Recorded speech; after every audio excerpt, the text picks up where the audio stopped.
आता आपल्या आवडत्या मालिकेचे संपूर्ण भाग मालिका प्रसारित झाल्यानंतर लगेचच पाहू शकता फक्त सन नेक्स्ट वर. भारतातील प्रेक्षकांसाठी मोफत सेवा.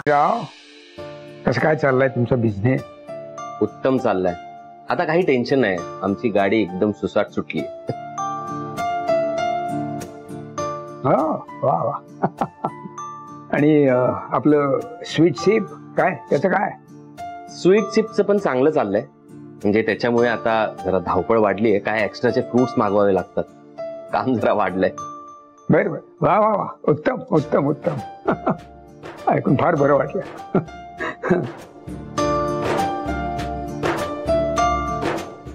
बर, मला तुमच्या सगळ्यांशी थोडस बोलायचं आहे.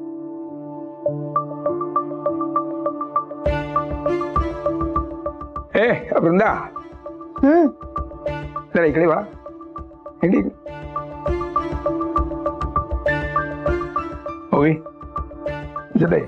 दोघींनी जरा इकडे बसा माझ्याजवळ. या. बोला.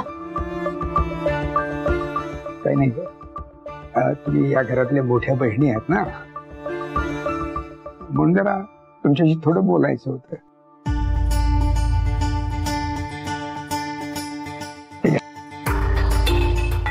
जपून ठेवा.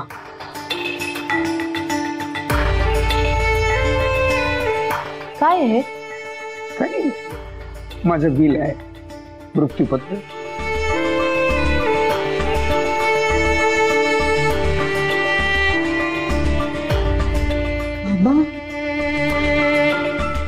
हे बघा बाळांनो, भावना आणि व्यवहार त्यामध्ये कधी कधी व्यवहाराचं पारडं जड होतं. हा, उद्या न जाणू मला काही झालंच तर माझ्या मागे तुम्हाला कुठल्याही प्रकारचे प्रश्न पडू नयेत म्हणून आहे. बाकी काय असो. बाबा, बाबा काय बोलताय तुम्ही?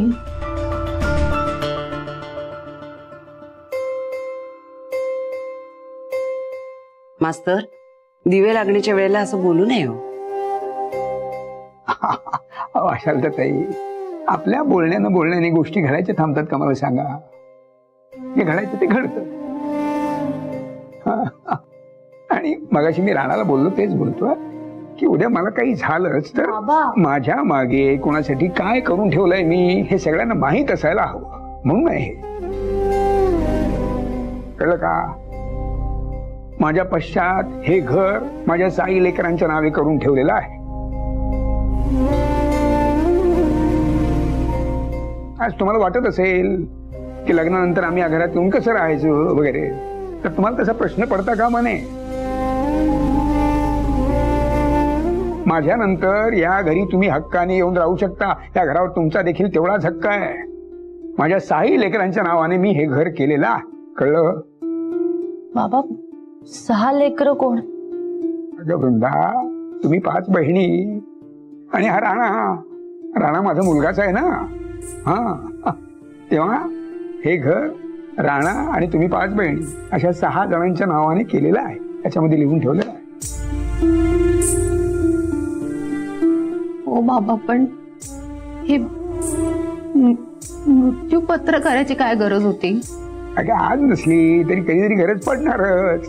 आणि हे बघा मी काय कोणावर रागवून किंवा कोणावरच्या रागाने वगैरे काही हे केलेलं नाहीये. हे मी करणारच होतो. अहो पण काका, या सगळ्याची काय गरज आहे? मी तुम्हाला काय बोललो? तुम्हाला अजून लय जगायचंय, लय काय काय बघायचंय. हे सगळं काय आहे? अरे हो. अरे मी काय आता लगेच जितक्यात काय जात नाहीये. अरे तजवीज करून ठेवायला हवी ना, बस इतकंच. म्हणून बाकी काही नाही. आणि हे बघ राणा, तुम्हाला शब्द दिलायसा. हा, मी गेल्यानंतर माझ्या पश्चात त्या माझ्या 5ही मुली आणि हे घर हे तू सांभाळणार आहे.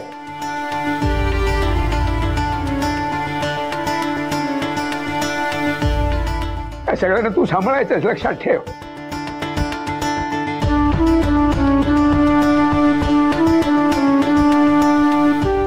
अहो काका, ते मी सांभाळणारच आहे. पण असं नका ना बोलू काका.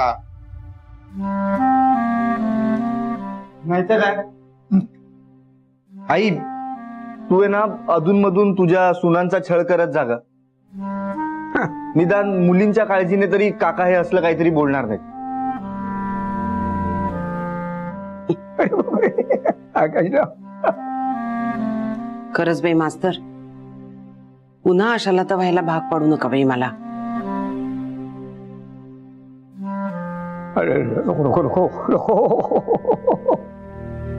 चहा आणलाय सगळ्यांसाठी. अरे वा वा वा वा. काय झालं? चहा आणायला थोडा जास्त वेळ लागला म्हणून एवढे चेहरे पाडून बसलात.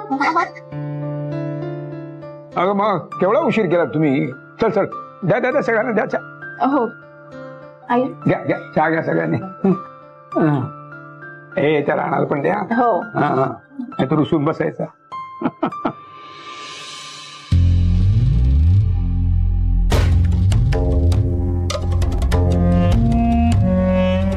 खबर पक्की आहे का रे? हो साहेब, खबर पक्की आहे. आज त्यांच्या घरी प्लंबर गेला होता. तो तसा बाहेर आला तसाच मी त्याला गाठला.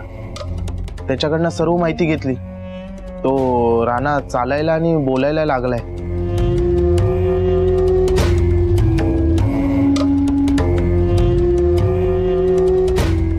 आपल्याला लवकरात लवकर काहीतरी करावं लागणार.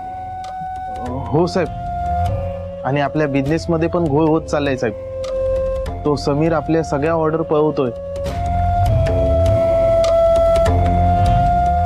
पळवू दे रे, पळवू दे. पैशाची आपल्याला चिंता नाही. पैसा तर आपण भरपूर कमवला, पण आता कोणासाठी कमवू? हा, मुलासाठी कमवू?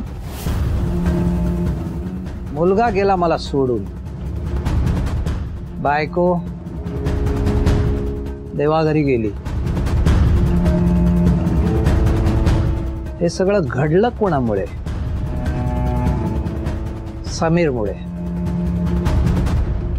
त्यामुळे त्याला आता आयुष्यातून उद्ध्वस्त करायचं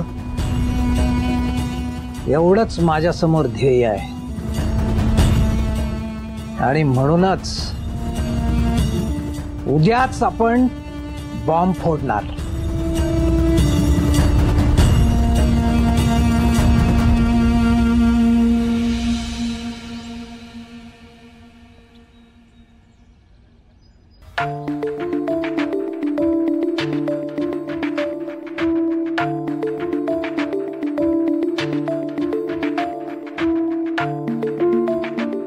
काय ग ओवी,